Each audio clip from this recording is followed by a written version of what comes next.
All right, welcome to topic 2. So you have an idea of the reading, the load, adjust your schedule accordingly. This week you have a little bit less to do in class. Your class introductions, that's a one and done. Your summary of current course knowledge, same thing, done.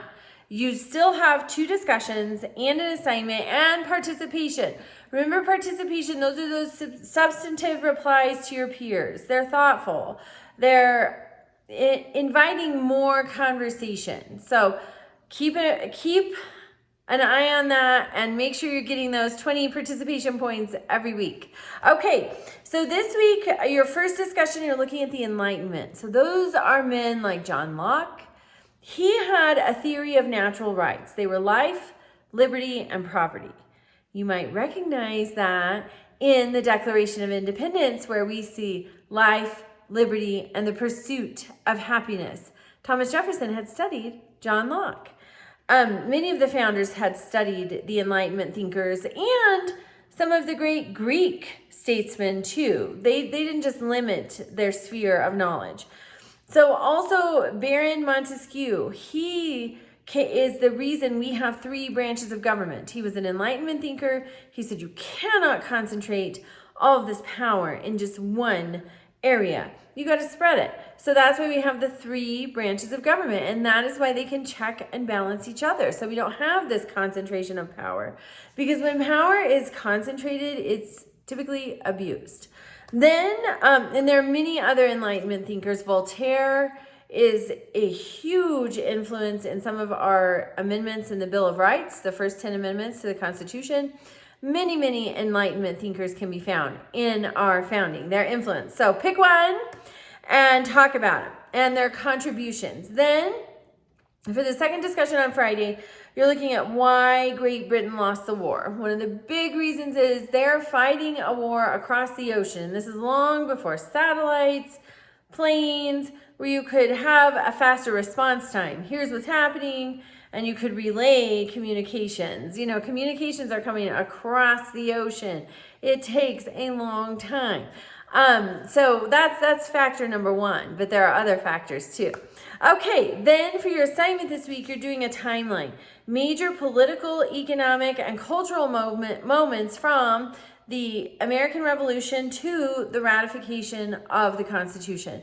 There you have Abigail Adams asking her husband in 1776 in the new code of laws that will be made once we declare our independency to remember the ladies. They didn't. We do not see the 19th Amendment even given the right to vote to women until 1920. So that fell on deaf ears. Then we see things like the argument for ratification. Some states said, no way, we are not ratifying this, especially states that were very heavily anti-federalist. They were skeptical of a strong federal government. And so they said, they demanded a Bill of Rights. So the Constitution is ratified and becomes the supreme law of the land. And almost 2 years later, we see the Bill of Rights. But the important thing is there was no written agreement. It was all done on a handshake. When you read the Constitution, it does not say, contingent upon ratification, we will add these rights. Does not say that. The Constitution stands as it is. Then we see these first 10 amendments being added. That was all done on a handshake. When they say at the end of the Declaration of Independence that they are pledging their lives and their honor, they mean it.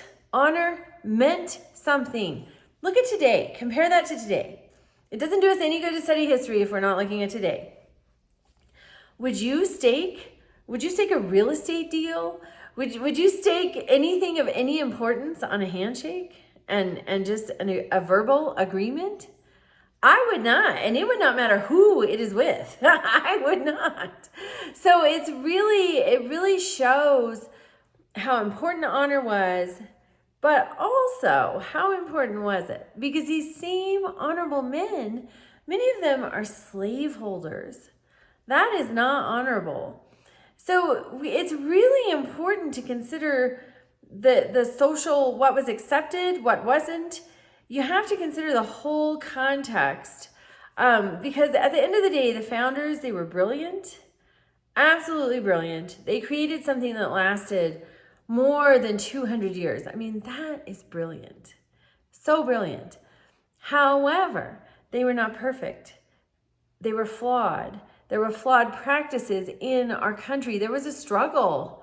You have the Federalists and the Anti-Federalists having that struggle. You can point to that in your discussion. You can point to the Federalist Papers. The Federalist Papers are fabulous. They are really good to point out, here's what's wrong. Here's the proposed fix in the Constitution.